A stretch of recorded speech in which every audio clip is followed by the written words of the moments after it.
Les pionniers chez Fred Mazzella. Le tête-à-tête. Bienvenue dans le tête-à-tête. Aujourd'hui, je reçois Pierre Hermé. Bonjour Pierre. Bonjour Frédéric. Alors, tu es chef pâtissier chocolatier. Tu es à la tête de ta propre maison depuis 25 ans. On te surnomme le roi du macaron, le Picasso de la pâtisserie, mais tu te définis plutôt comme un architecte du goût. Tes créations sont construites comme des œuvres, comme des monuments. Ton savoir-faire exceptionnel est reconnu dans le monde entier, du macaron Ispahan à la tarte infiniment vanille, en passant par le fameux 2000 feuilles. On va entrer dans les coulisses de la création de ces pépites gustatives. Alors, tu connais le principe de l'émission. On est là pour reprendre les grandes étapes de ton parcours, mais aussi on va explorer ton esprit pionnier, tes émotions, tes apprentissages, tes ressentis. On aura quelques interventions et illustrations de Stéphanie qui viendra nous présenter des étapes sur ton parcours. Le but, c'est de comprendre comment tu réfléchis, comment tu prends tes décisions, de se mettre un petit peu dans tes chaussures et de voir comment tu avances. Alors, on va commencer par le début. Tu es né en 1961 à Colmar, dans le Haut-Rhin. Alors comment on est dans le Haut-Rhin et on a une passion pour la pâtisserie, parce que je crois que ça a commencé très tôt. Alors, moi, je suis né donc à Colmar, dans une famille dont je suis la 4e génération de boulanger-pâtissier ou pâtissier. Et dès petit, si je voulais voir mon père, il fallait que j'aille dans l'atelier. Et je pense que c'est cette présence permanente dans l'atelier pour parler avec lui, pour voir avec lui et pour parfois lui donner un coup de main qui m'a donné envie de faire ce métier. Je pense que c'est vraiment lui qui m'a communiqué la passion pour le métier de pâtissier. Donc là, on te voit avec toute la famille. Non, alors ça, c'est pas toute la famille. C'est bien avant moi, c'est dans les années... C'est au début du XXe siècle. Ça doit être le fondateur de la maison, mon arrière-grand-père. D'accord. Et en revanche, le petit garçon qui lèche... C'est pas moi. Ah oui, celui-ci, ça c'est moi. Voilà. Donc, très bien. Et donc, assez vite, tu te dis, c'est ce que je veux faire. À 9 ans, je savais que je voulais être pâtissier. Et j'ai dit à mes parents, je veux être pâtissier. Pas boulanger, ni boulanger-pâtissier, pâtissier. Moi, je voyais mon père faire. Il avait une vraie passion et je pense vraiment cette passion, elle m'a été transmise. Donc ça se transmet vraiment. Et donc en 76, à seulement 14 ans, tu commences ton apprentissage dans la maison Le Nôtre. Alors comment tu as, pour le coup, passé les étapes pour devenir véritablement pâtissier, artiste professionnel, architecte, on dit comme on veut, mais en tout cas c'est un métier qui met des années à s'apprendre. Comment ça se passe ? Alors donc, j'ai eu vraiment la chance d'apprendre mon métier chez Le Nôtre, qui est encore aujourd'hui le socle.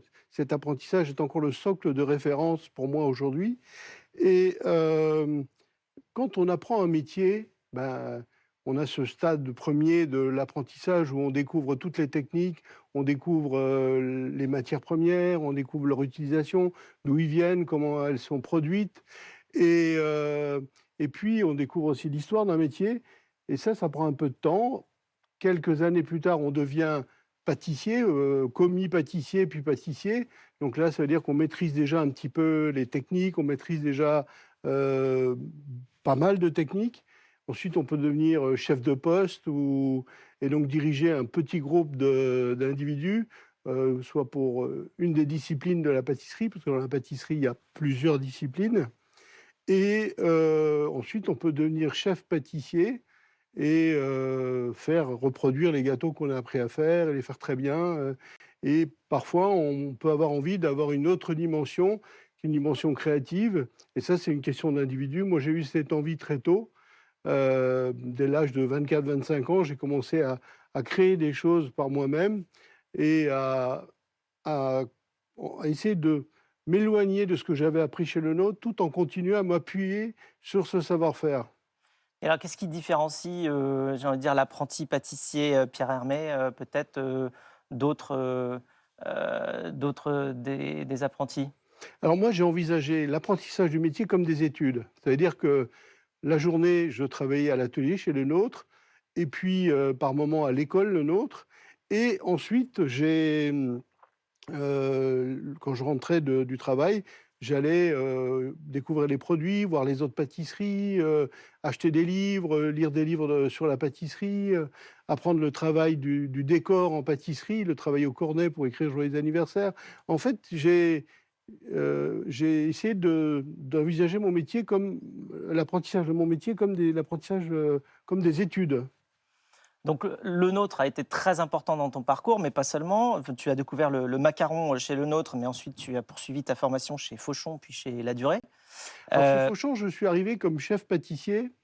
J'étais très jeune, j'avais 24 ans. Et chez Ladurée, j'étais conseil au moment où le groupe industriel Holder a repris Ladurée pour en faire une belle maison de pâtisserie. Et moi, j'ai posé les bases du développement de Ladurée, en termes de savoir-faire et en termes de marketing. Tu as posé les bases de la durée dans la durée, on va dire. Donc qu'est-ce qui te plaît dans le macaron?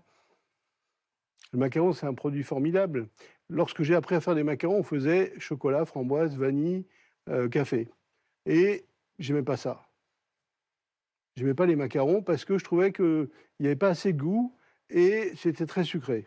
Parce que vous savez que dans le biscuit macaron, on peut difficilement réduire le sucre. Donc, il faut de la garniture, une garniture qui soit pas trop sucrée, pour donner du goût à ces macarons. Donc, ce qui fait que, vous le verrez bien en regardant dans cette boîte, nos macarons, mes macarons sont bien garnis, sont généreusement garnis, parce que c'est cette garniture-là qui donne du goût. Et les, dans les garnitures, dans ces macarons, pardon, il y a des garnitures doubles, avec deux goûts, une crème autour, à l'intérieur un cœur de praliné. Parfois, il y a sur les macarons au chocolat, il y a des petits éclats de chocolat à la fleur de sel qui sont là pour pousser le goût du chocolat. C'est vraiment, pour moi, ça a été un territoire d'exploration en termes de création. C'était quasiment vierge. Donc, j'ai pu faire vraiment de nombreuses créations. Je ne sais pas combien j'ai créé de recettes de macarons, mais un nombre incalculable. Tu as tout essayé, en tout cas on y est là. Je ne sais pas si on va tenir jusqu'à la fin de l'émission avant de pouvoir les goûter, tous ces macarons. Alors, par la suite, donc, en 97, tu crées ta maison en ton propre nom. Et qu'est-ce qui t'a poussé à avoir cette démarche-là? Tu t'es dit, bon, j'ai envie de créer, donc de toute manière, la suite logique, c'est d'aller dans cette direction-là. Comment ça s'est passé? Alors ça a commencé un tout petit peu plus tôt, en 93. J'ai voulu faire créer un logo de la marque Pierre Hermé, qui est encore le logo que vous connaissez aujourd'hui. Et je suis allé voir un designer, Yann Penors, pour dessiner ce logo. Et puis c'est seulement donc en 2017 que j'ai créé cette entreprise.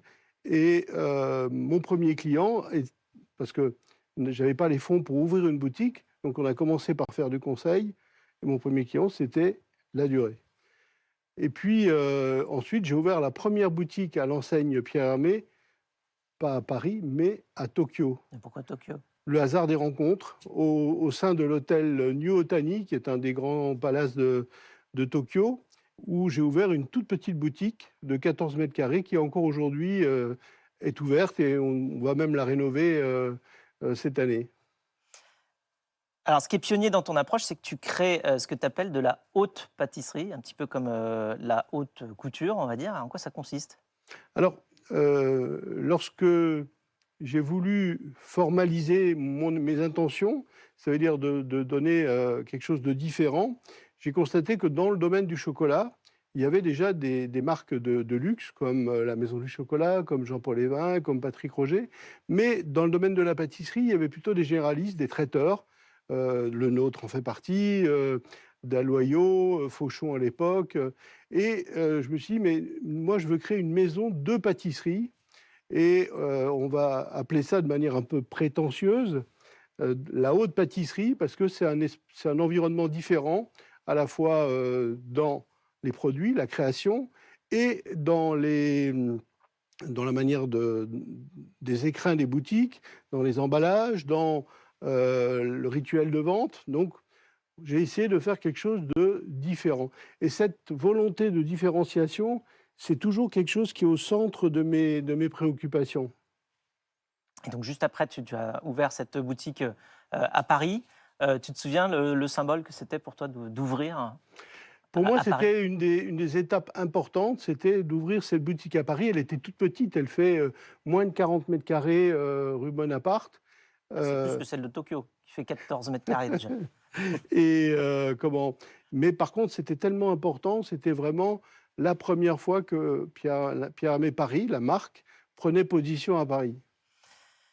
Alors, ça ouvre une grande page créative et la proposition d'un catalogue gourmand, Stéphanie. Effectivement, dans votre catalogue, on retrouve tout ce qui fait votre renommée, les macarons, mais aussi les pâtisseries, les chocolats et même le café. Parmi vos best-sellers, on retrouve évidemment les macarons, dont un en particulier, l'Ispahan, créé en 97. Il associe la framboise, le litchi et la rose, mais aussi les pâtisseries avec la tarte infiniment vanille, le demi-feuille, le cake mogador ou encore la tarte carrément chocolat.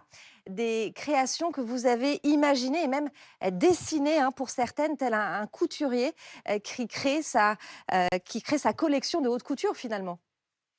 Alors justement, quel est le processus justement qui va de l'idée jusqu'à l'œuvre?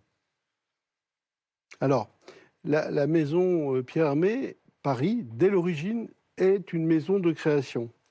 Et c'est la création qui amène la proposition. Je parle de la proposition marketing. Et donc, lorsque j'ai pensé à ce gâteau Ispahan, c'est déjà le fruit d'une longue, d'une longue réflexion, parce qu'il a connu, enfin, il y a eu un ancêtre à l'Ispahan qui s'appelait le Paradis, qui était un gâteau rose framboise. Et la découverte du goût de la rose, je l'ai faite en 85 par la cuisine bulgare. Ce qui m'a donné envie d'utiliser la rose. Donc j'ai fait un premier gâteau qui s'appelait le Paradis, que j'ai fait pendant 10 ans. Au bout de 10 ans, j'avais envie d'un gâteau différent. Entre-temps, j'avais découvert que le litchi avait des goûts de rose. Et du coup, j'ai créé ce gâteau Ispahan en associant rose, litchi et framboise. Alors Ispahan, c'est une ville d'Iran, si je ne me trompe pas. Alors ça, c'est le fruit du hasard, parce Ah bon? que je venais d'acheter un livre sur les roses. Et dans ce livre, il y avait une rose qui s'appelait Ispahan. Et c'est pour ça que ce gâteau s'appelle Ispahan. D'accord, ok. Alors ça t'est déjà arrivé que tu aies une création, tu aies une idée et c'est un flop, ça marche pas? En fait, quand je mets un produit en vente, je sais qu'il est bon. Parce qu'il y a eu plein de goûteurs avant. Non? Vous avez le goûteur principal devant vous. Parce que ce qui est important, c'est que c'est pas, la création, c'est pas le fruit d'une décision collective. Il faut que ce soit une personne qui, s'appuyant sur des réflexions d'une équipe, j'ai une équipe qui travaille avec moi sur la recherche et le développement, mais après, à un moment donné, il faut décider. Pas plus tard que hier, j'ai travaillé sur un nouveau gâteau qui est au caramel, aux noix de pécan et à la vanille. Et hier, quand je l'ai goûté, je dis mais c'est parfait. Il n'y a rien à faire, il n'y a rien à changer. Là, il est parfait. Et je suis sûr que c'est un très bon gâteau. Ça aussi, c'est la particularité d'un créateur, c'est d'affirmer ses convictions. Alors 2010, c'est le début de l'expansion internationale de la maison Pierre Hermé avec des points de vente en Europe, en Asie et au Moyen-Orient. Comment tu choisis les lieux où tu vas t'implanter? Alors, on l'a dit tout à l'heure, la première boutique à l'enseigne Pierre Hermé Paris est au Japon. Donc tout naturellement, il y a eu une expansion au Japon. Ensuite, deuxième euh, euh, région, c'est la France. Et la France, c'est plutôt Paris.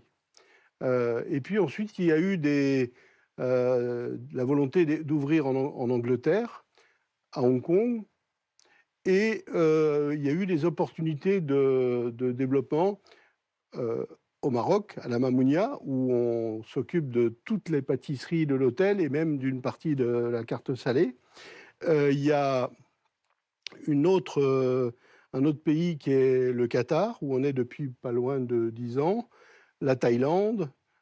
Ça, ce sont plutôt des rencontres, des opportunités qui nous ont fait choisir ces destinations. Prochainement, il y aura Riyad, Dubaï, les Émirats arabes unis, C'est Istanbul. des destinations où il y a beaucoup de passages internationaux peut-être aussi. Enfin, dans le sens, Oui, oui, bien sûr, oui. Et donc, les clients vont être aussi ceux qui voyagent un peu à travers le monde ou comment? Je le pense parce que, notamment l'aéroport d'Istanbul est un des plus grands aéroports au monde, avec un flux de passagers qui est colossal. Je crois plus de 70 millions de passagers, et que l'année prochaine, ils en attendent le double. Donc, on est sûr qu'on a un potentiel de clients, à nous de les séduire. Et alors, elles sont faites où les pâtisseries qui sont vendues partout dans le monde comme ça? Alors, les pâtisseries qui sont fabriquées, qui sont vendues, pardon, partout dans le monde, elles sont fabriquées sur le lieu. C'est-à-dire qu'on a un atelier en France, en région parisienne, pour faire la pâtisserie, à Rungis. On a un atelier à Tokyo pour fabriquer la pâtisserie qui est vendue au Japon. On a un atelier à la Mamounia où on fabrique les gâteaux et les desserts. On a un atelier à... Donc chaque fois qu'il y a une boutique où il y a de la pâtisserie dans un pays, il y a un atelier de fabrication. D'accord, mais il y a aussi des expéditions internationales. Alors celle-là, Il y a des boutiques qui ne vendent que des macarons et des chocolats. Ah. Et là, on les envoie directement de France et on ne les produit pas de manière locale. D'accord, elles sont produites où? Elles sont produites en Alsace, dans ma région natale, à la manufacture, macarons et chocolats, où on fabrique les macarons, les chocolats et les cakes et la confiserie.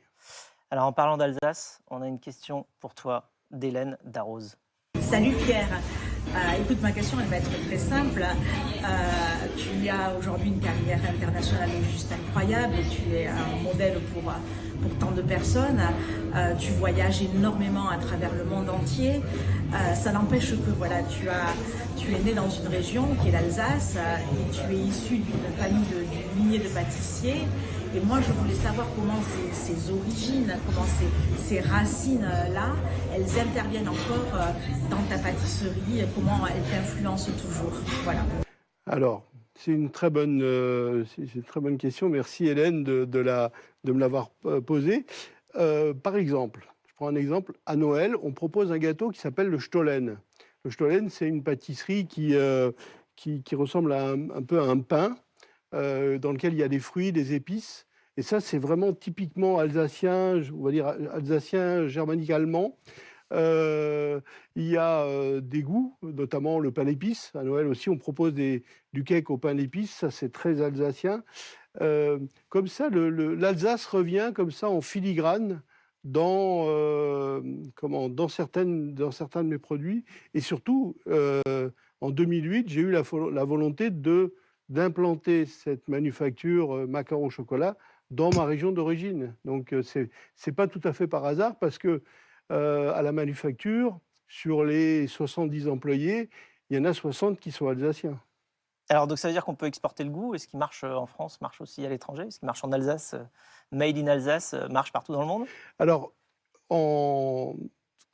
lorsqu'on va dans le monde, on propose le macaron Ispahan, le macaron Mogador, infiniment vanille, infiniment... Et ensuite, en fonction des pays, je crée des goûts dont je tire les produits du pays. Par exemple, pour le Maroc, j'ai fait un macaron infiniment café marocain. Vous connaissez ce café marocain avec les épices, et j'en ai fait un macaron. J'ai fait un autre macaron qui est au citron et à l'amlou. L'amlou étant le Nutella des Marocains, des petits Marocains. C'est un mélange d'huile d'argan, d'amandes grillées et de miel. Donc, mais ce macaron à l'amlou, on le vend aussi à Paris ou à Tokyo. Donc c'est parfois ce qui est fait pour un pays revient ailleurs parce que c'est avant tout, c'est un très bon produit. C'est pas un produit pour les Marocains uniquement, mais c'est avant tout un très grand produit. Et aujourd'hui, la renommée de la maison Pierre Hermé n'est plus à faire, Stéphanie. Effectivement, aujourd'hui, vous êtes à la tête de plus de 700 salariés, d'un réseau d'une 60aine de boutiques dans le monde, essentiellement en Europe et au Japon. Vous êtes aussi présent dans 12 pays au total. Le magazine Vogue vous surnomme le Picasso de la pâtisserie, d'autres le roi du macaron, le pâtissier d'avant-garde et magicien des saveurs. En 2016, vous obtenez la plus prestigieuse des récompenses, celle de meilleur pâtissier du monde, par le World 50 Best Restaurant, un classement annuel établi par 972 experts internationaux, auteurs, critiques gastronomiques, chefs et restaurateurs. Qu'est-ce qu'elle représente pour toi? cette distinction? Alors, lorsque j'ai eu cette distinction, j'ai pensé à une personne, Gaston Lenôtre. Merci Gaston Lenôtre. C'est la seule chose que j'ai pu exprimer à ce moment-là. Et pour moi, c'est un encouragement à continuer, à faire encore mieux, différemment, à me remettre en question. Pour moi, c'est un vrai... on aurait pu dire ça sent le sapin parce qu'on reçoit des distinctions quand on a déjà fait une carrière. Mais pour moi, non, c'est un vrai encouragement. Ça allait plus loin, retourner travailler. Voilà. Ouais. Et alors, donc, c'est quoi Pour moi, ça veut dire va bosser. Et la relation entre l'art et le travail, pour toi, c'est quoi? Ah, c'est intéressant parce que depuis, je crois, 89, j'ai toujours aimé confronter mon métier et ma discipline de pâtissier à d'autres disciplines. J'appelle ça des dialogues. Ces dialogues se sont établis avec des designers, des fleuristes, des nés, des sculpteurs, des peintres. Il y a vraiment, il y a pas de, pour moi, pas de limite, pour peu que ça produise quelque chose d'intéressant. Et il n'y a surtout pas de méthode là-dedans, parce que chaque dialogue est différent, chaque dialogue produit des choses différentes. Et parfois, même si ça ne produit rien, c'est intéressant. Moi, j'ai dit toujours que ce que l'on fait pour rien, c'est ce qui rapporte le plus. Je prends un exemple. Un jour, on discute avec le patron du CNES, on déjeune, et il dit « Ah, ça serait formidable d'envoyer des macarons dans l'espace. » Ok, pourquoi pas. Il dit « Mais je ne peux rien vous garantir, c'est juste pour le plaisir de le faire. » Ok, banco, on y va. On fait ces macarons, ça prend 2 ans, des tests, et on les envoie. La navette spatiale, elle a du retard. Et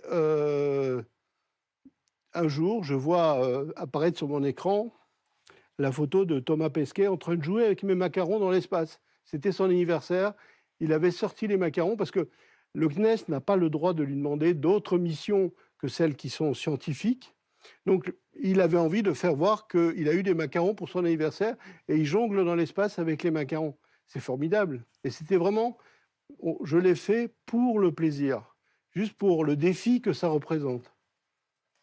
Alors, quelles sont les ambitions pour la suite de la maison Pierre Hermé et de Pierre Hermé? Il y a une entreprise est un organisme vivant et bien sûr, on continue à développer. Aujourd'hui, nous avons ouvert un nouveau café, boutique café, boulevard Saint-Germain, à l'Odéon. Dans 2 semaines, on va ouvrir une première boutique à Lyon, dans la gare Pardieu. Bientôt, une autre boutique. On a des projets d'école, on a des projets dans le domaine de l'hôtellerie. Donc oui, on a encore plein d'envies, plein de choses pour cette belle entreprise avec, comme on l'a dit tout à l'heure, près de 700 salariés, tous motivés, tous enthousiastes. Bon, très bien. Alors donc, en attendant l'école Pierre Hermé, on peut apprendre sur toi les techniques et toutes tes techniques et ta passion dans des livres. Donc, il y a le Larousse des desserts, rien que ça, le Larousse du chocolat aussi, mais aussi ton dernier ouvrage paru le 6 octobre 2022 aux éditions Buchet-Chastel, Toutes les saveurs de la vie, où tu reviens sur ton parcours et les anecdotes en chemin. Qu'est-ce que tu as voulu y mettre dans ce livre? Alors, j'avais, au départ, dans ce projet de livre, je voulais exprimer ma façon de travailler et la donner la rendre lisible. Et chemin faisant, l'éditeur me dit, mais il faut aussi mettre des choses personnelles. Donc, avec Catherine Roy, qui est mon co-auteur sur le livre, on a essayé de croiser des choses de ma vie personnelle et des choses de ma vie professionnelle et la façon de travailler, la façon de créer, les défis que l'entreprise Pierre Hermé a pu relever. En fait, il faudra écrire la suite. C'est ça qui est intéressant. Donc, il y a un côté entrepreneurial dedans aussi, sur tous les développements. Ce n'est pas uniquement sur l'art de création de tous tes produits, c'est aussi sur l'art de déployer, quelque part, toute la stratégie de la maison Pierre Hermé. Donc voilà, en tout cas, la passion, ça se transmet. Je pense qu'on peut tous s'en rendre compte. Merci beaucoup.